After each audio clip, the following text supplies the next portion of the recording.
चंदनपुर राज्य के एक गांव में राजवीर और सूरज नाम का दो सौतेले भाई रहा करते थे। सूरज की माँ सूरज को जन्म देते ही चल बसी। एक दिन सूरज एक घने पेड़ के नीचे उदास बैठा हुआ था कि तभी गांव का मुखिया आकर उससे बोला, क्या बात है सूरज, आज फिर तुम इस पेड़ के नीचे उदास बैठे हुए हो? क्या घर वालों से फिर से झगड़ा हुआ? मुखिया की बात सुनकर सूरज उदास होता हुआ बोला, अब मैं आपको क्या बताऊं मुखिया जी, आप तो जानते हैं कि मुझे जन्म देते ही मेरी माँ चल बसी और माँ के गुजर जाने के बाद मेरे पिताजी ने दूसरा विवाह कर लिया, मगर दूसरी माँ ने मुझे कभी अपना बेटा नहीं समझा। हाँ, जानता हूं सूरज, तुम्हारे पिता की तुम्हारे सौतेली माँ से जो दूसरी संतान है, तुम्हारा पिता बलिया भी उसे ज्यादा ही चाहता है। समझता हूं मैं। कभी कभी तो मन करता है मुखिया जी कि मैं ये गांव छोड़कर ही चला जाऊं। अरे ऐसी हरकत भूल कर भी मत करना सूरज। यही तो तुम्हारी सौतेली माँ और सौतेला भाई चाहते हैं। उन दोनों ने तुम्हारे पिता की आंखों में झूठे विश्वास की पट्टी बांध रखी है, समझे? लेकिन मुखिया जी, आप तो जानते ही हैं कि पिताजी भी तो मुझे पसंद नहीं करते, तो आप ही बताएं मैं अब क्या करूं? देखो सूरज बेटा, मन छोटा मत करो। तुम्हें ईश्वर की ओर से एक वरदान मिला हुआ है और वो है अच्छाई का वरदान। इस तरह का वरदान तकदीर वालों को मिलता है बेटा। तुम चिंता मत करो, तुम्हारे दिन जरूर बदलेंगे। मुखिया की बात सुनकर सूरज मुस्कुराता हुआ वहां से चला गया। वो कुछ ही दूर पहुंचा था कि तभी उसकी नजर एक साधु पर पड़ी जो जमीन पर लेटा हुआ कर्रा रहा था। सूरज उस साधु से बोला, क्या हुआ साधु महाराज, आप जमीन पर क्यों लेटे हुए हैं और आप कराह क्यों कर रहे हैं? कुछ दिनों से मेरी कमर में बहुत ज्यादा तकलीफ है और मुझे बहुत तेज प्यास भी लग रही है, मगर तालाब यहाँ से काफी दूर है। आप चिंता मत कीजिए साधु महाराज, अगर आपको प्यास लगी है तो मैं आपको पानी पिलाऊंगा। आप जरा यहाँ रुकिए, मैं अभी आपके लिए पानी लाता हूँ। इतना बोलकर सूरज ने साधु को सहारा देकर एक पेड़ के नीचे बैठा दिया और तालाब की ओर निकल गया। कुछ देर बाद सूरज पानी लेकर साधु के पास आकर बोला, ये लीजिए साधु महाराज, मैं आपके लिए पानी लाया हूँ। साधु पानी लेते हुए सूरज की ओर देखकर बोला, जानते हो, मैं जमीन पर घंटों से पड़ा हुआ था, मगर किसी ने मेरी तकलीफ को नहीं देखा। तुम पहले इंसान हो जिसने मेरी तकलीफ को देखा और मेरे लिए इतनी दूर से पानी लेकर आए। बेटा, जरा तुम्हारा हाथ दिखाओ, मैं तुम्हारा हाथ देखना चाहता हूँ। इतना बोलकर साधु ने सूरज का हाथ पकड़ दिया और उसकी हाथों की रेखाएं बहुत गौर से देखा। फिर रहस्यमय अंदाज में सूरज की ओर देखकर बोला, तू बड़ी तकदीर वाला है बेटा। साधु की बात सुनकर सूरज मुस्कुराता हुआ अपने घर चला आया। घर आते ही उसकी सौतेली माँ उस पर बरस पड़ी। दिन भर तो तू कोई कामकाज करता नहीं, बस बैठे बैठे खाता रहता है, ऐसे ही आवारागर्दी करता रहता है। अरे मेरे बेटे राजवीर से कुछ सीख, वो अपने पिता के काम में हाथ बटाता है, खेतों में बराबर से हाल चलाता है। अपनी सौतेली माँ की बात सुनकर सूरज क्रोधित होते हुए बोला, वो खेतों में हल इसलिए चलाता है क्योंकि पिताजी उसे अपने हल से काम करने की इजाजत देते हैं, लेकिन जब बात मेरी आती है तो पिताजी मुझे खेत में देखना भी पसंद नहीं करते। वे शायद सोचते हैं कि मैं इस काम के लिए बना ही नहीं हूँ, या शायद उन्हें लगता है कि मैं उतनी मेहनत नहीं कर पाऊंगा जितनी वे चाहते हैं। हर बार जब मैं खेतों की ओर बढ़ता हूँ तो उनके चेहरे पर एक नाराजगी दिखने लगती है। हाँ हाँ, जानती हूँ कि तू अपने पिता की नाराजगी को महसूस करते हो, लेकिन शायद तू अभी तक नहीं समझ पाए कि वो ऐसा क्यों करते। वो तुझे मनुष्य समझते हैं, समझा? क्योंकि जिस दिन तू पैदा हुआ था ना, उसी दिन तूने अपने माँ को खा बैठा। उनके दिल में इस बात की गहरी चोट है, पर हर बार जब वो तुझे देखते हैं तो उन्हें उस दिन का दर्द याद आ जाता है। अपनी सौतेली माँ की जुबान से ये सब सुनकर सूरज पूरी तरह से क्रोधित होकर बोला, बस बहुत हो गया माँ, इसके आगे मैं और कुछ सुनना नहीं चाहता। खबरदार जो मुझे माँ कहा। मैं तेरी कोई माँ वा नहीं, समझा? मेरा सिर्फ एक ही बेटा है और वो है राजवीर। ठीक है, मैं जा रहा हूँ और आज पिताजी से मैं बात करके ही रहूंगा।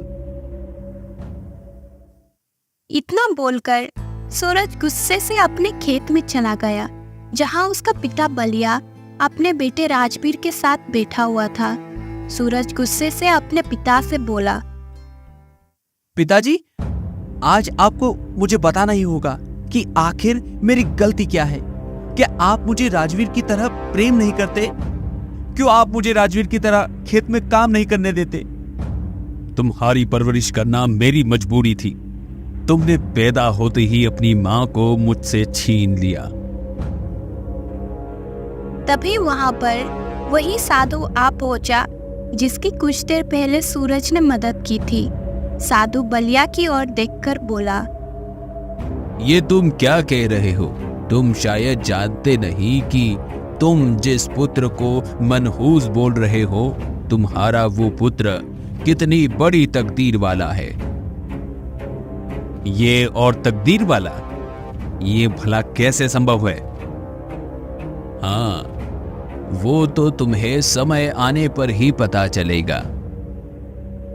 साधु की बात सुनकर बलिया के बगल में खड़ा हुआ राजवीर सूरज का मजाक उड़ाते हुए बोला, ये आप कैसी बात कर रहे हैं साधु महाराज?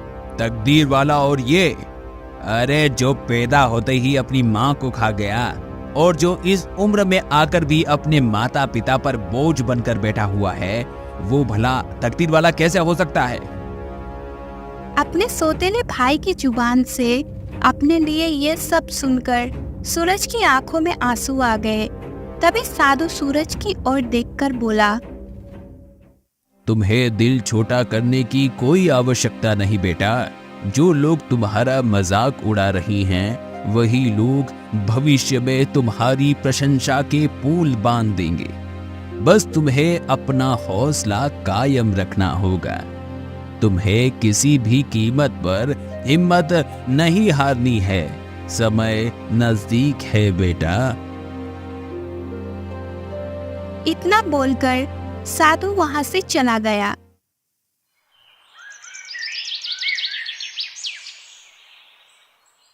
समय ऐसे ही बीतता रहा। कुछ समय बाद एक सैनिक सूरज के गांव में आकर सभी गांव वालों को एकत्रित करते हुए बोला, महाराज विक्रम अपनी पुत्री लता का एक स्वयंवर रच रहे हैं और महाराज विक्रम का यह आदेश है कि उस स्वयंवर में सिर्फ राजकुमार और राजा महाराजा ही नहीं, बल्कि उनकी प्रजा के आम वीर नागरिक भी हिस्सा ले सकेंगे। स्वयंवर की प्रतियोगिता में एक बहुत भारी तलवार रखी होगी। जो भी उस तलवार को उठाने में कामयाब हो जाएगा, राजकुमारी लता का विवाह उससे हो जाएगा और इस तरह से भविष्य का चंदन नगर राज्य का राजा घोषित हो जाएगा। इतना बोलकर सैनिक वहां से चला गया। सारे गांव में खुशियों की लहर दौड़ गई। चमकी अपने पुत्र राजवीर से बोली, तुम अपने पिता के साथ मेहनत से खेत में हाल चलाते हो और कड़ी धूप में पसीना बहाकर अनाज उगाते हो। मुझे विश्वास है कि तुम्हारे हाथों में वो शक्ति है कि तुम वो तलवार आसानी से उठा सकते हो। मैं भी यही बात सोच रहा था। माँ, मैं स्वयंवर में हिस्सा जरूर लूंगा। तभी वहां पर बलिया आ पहुंचा और मुस्कुराते हुए राजवीर से बोला, मुझे विश्वास है बेटा कि तुम मेरा नाम जरूर ऊंचा करोगे। हाँ पिताजी, आप दोनों का आशीर्वाद मेरे सर पर रहेगा तो मैं प्रतियोगिता अवश्य जीत कर आऊंगा।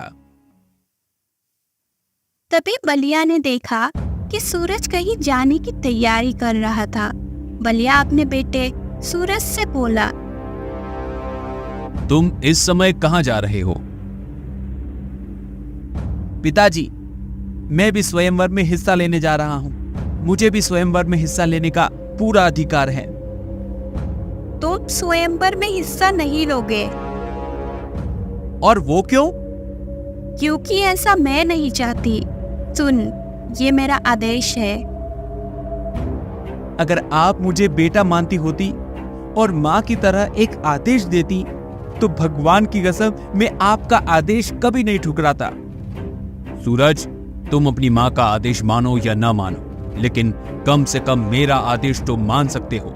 मैं चाहता हूं कि मेरा बेटा राजवीर ही उस स्वयंवर में हिस्सा ले और वो राजकुमारी लता का पति बने। ठीक है पिताजी, मैंने आपकी कोई भी बात आज तक नहीं टाली।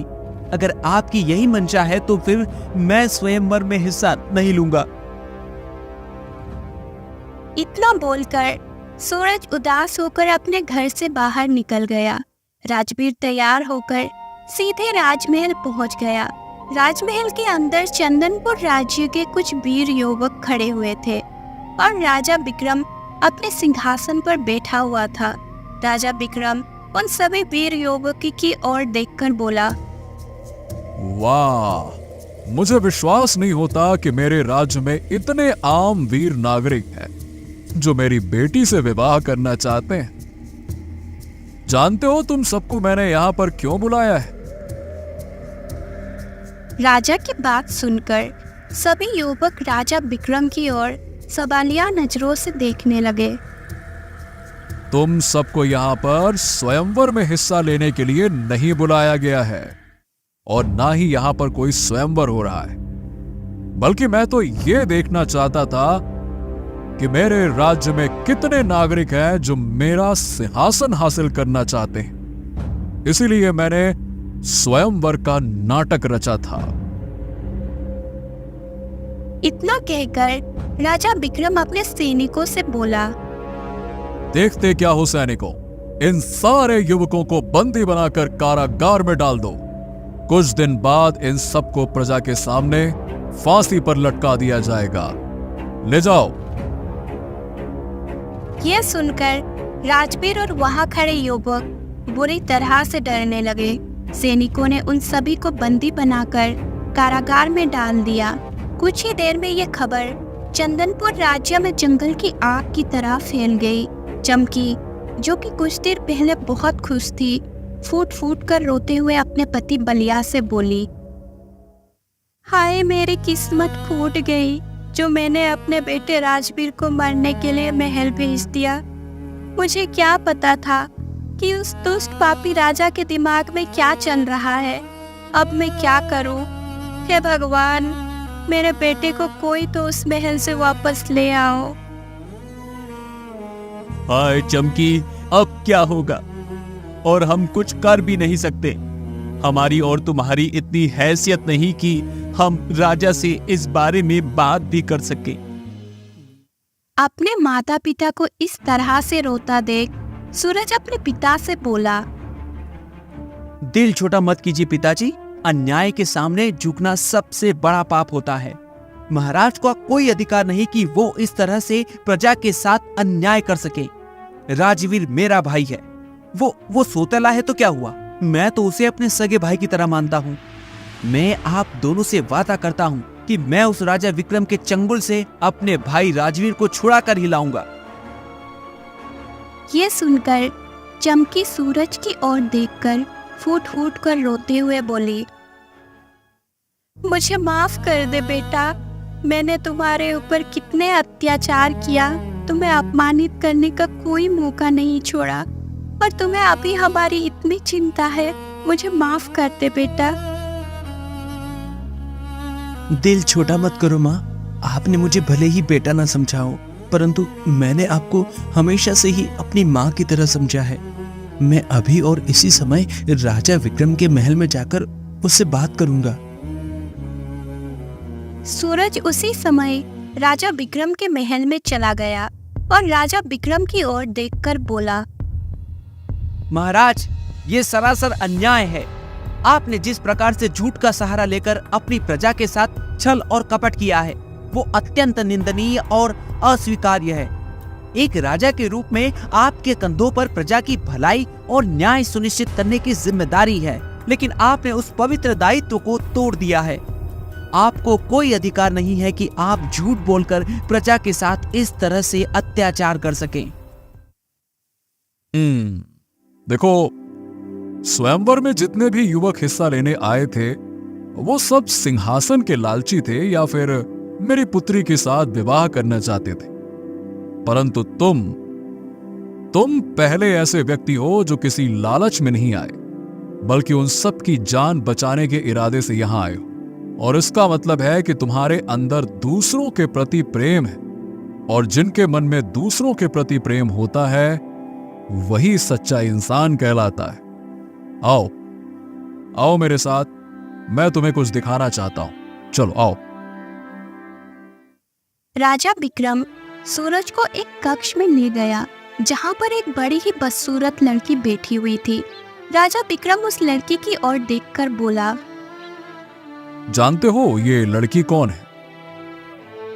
नहीं महाराज, कौन है ये? सूरज, ये है मेरी पुत्री राजकुमारी लता। ये सुनकर सूरज बुरी तरह से चौंक पड़ा। हाँ, तुम्हारा चौंकना स्वाभाविक। तुम सोच रहे होगे कि मेरी पुत्री इतनी बदसूरत क्यों है। दरअसल मेरी पुत्री हमेशा से इतनी बदसूरत नहीं थी, बल्कि ये राज्य में सबसे सुंदर लड़की हुआ करती थी। कुछ समय पहले की बात है जब मेरी पुत्री सैनिकों के साथ जंगल में घूमने के लिए गई, और वहां पर एक तांत्रिक था जिसकी नजर मेरी पुत्री पर पड़ गई। वो मेरी पुत्री की सुंदरता का दीवाना हो गया और सीधे मेरे पास आकर मेरी पुत्री का हाथ मांगने लगा। अब तांत्रिक की बात सुनकर मैं गुस्से में आग बबूला हो गया और मैंने उसे धक्के मारकर अपने राज्य से बाहर फेंकवा दिया। मगर उस तांत्रिक ने अपनी तंत्र शक्ति के जरिए मेरी पुत्री को बदसूरत बना दिया। मैंने बहुत से पहुंचे हुए साधुओं को बुलाकर अपनी पुत्री को दिखाया, परंतु कोई भी मेरी पुत्री को दोबारा सुंदर नहीं बना पाया। परंतु एक साधु जो कि दिव्य शक्तियों के मालिक थे, उन्होंने मुझे बताया कि उस तांत्रिक की मौत ही मेरी पुत्री को दोबारा सुंदर बना सकती है। लेकिन समस्या यह है कि उस तांत्रिक को मारना इतना आसान काम नहीं है। उस तांत्रिक को केवल वही मार सकता है जिसके मन में दूसरों के लिए प्रेम हो। इसीलिए मैंने एक झूठे स्वयंवर का नाटक रचा और सबको बंदी बना दिया। मैं तो केवल उस व्यक्ति का इंतजार कर रहा था जो मेरे किए गए अन्याय को मेरे मुंह पर बोलने की ताकत रखे, और वो व्यक्ति तुम हो बेटे। केवल तुम ही मेरी मदद कर सकते हो सूरज। अगर ऐसी बात है महाराज, तो फिर मैं उस तांत्रिक को जरूर मौत के घाट उतार दूंगा। आप चिंता न करें, जिसने भी राजकुमारी को अपनी शक्तियों के जरिए बदसूरत बना दिया है, मैं उसे उसके किए की सजा देकर ही रहूंगा, और ये मेरा वादा है आपसे महाराज। युवक, अगर तुमने ऐसा कर दिया तो मैं अपनी पुत्री का विवाह तुमसे कर दूंगा। ये मेरा वादा है तुमसे।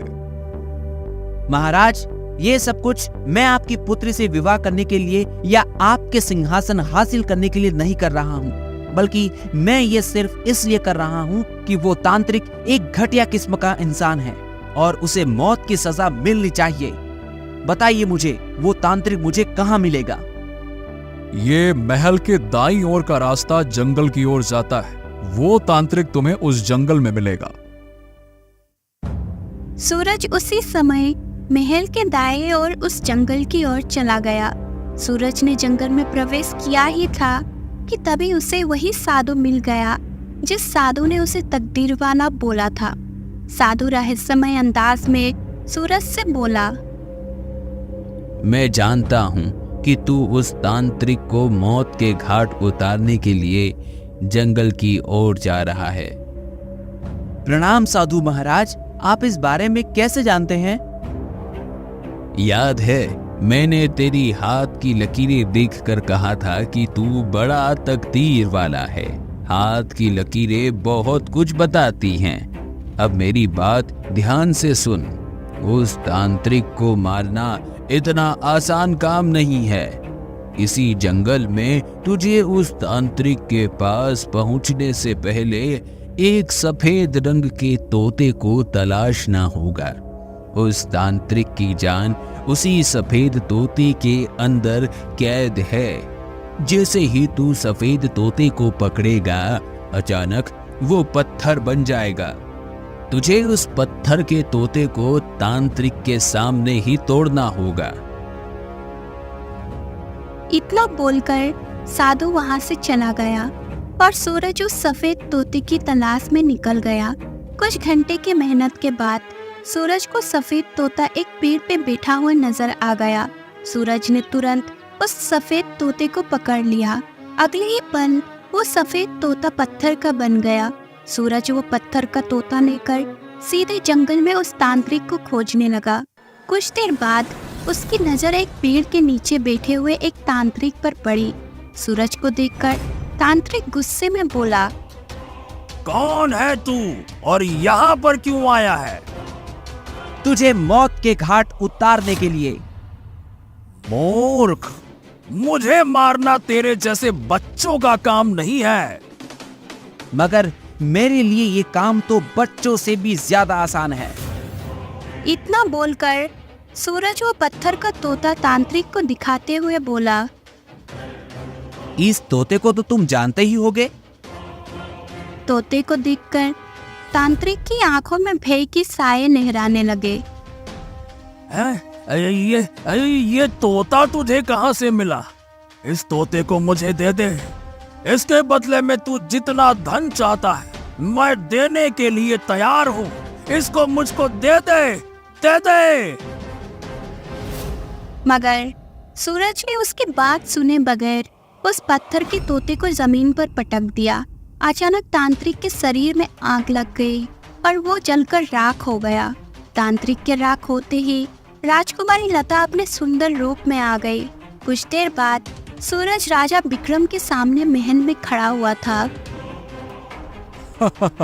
अरे तुमने वो कर दिखाया जिसे करने की हिम्मत और ताकत यहाँ किसी के पास नहीं थी, यहाँ तक कि मेरे पास भी नहीं।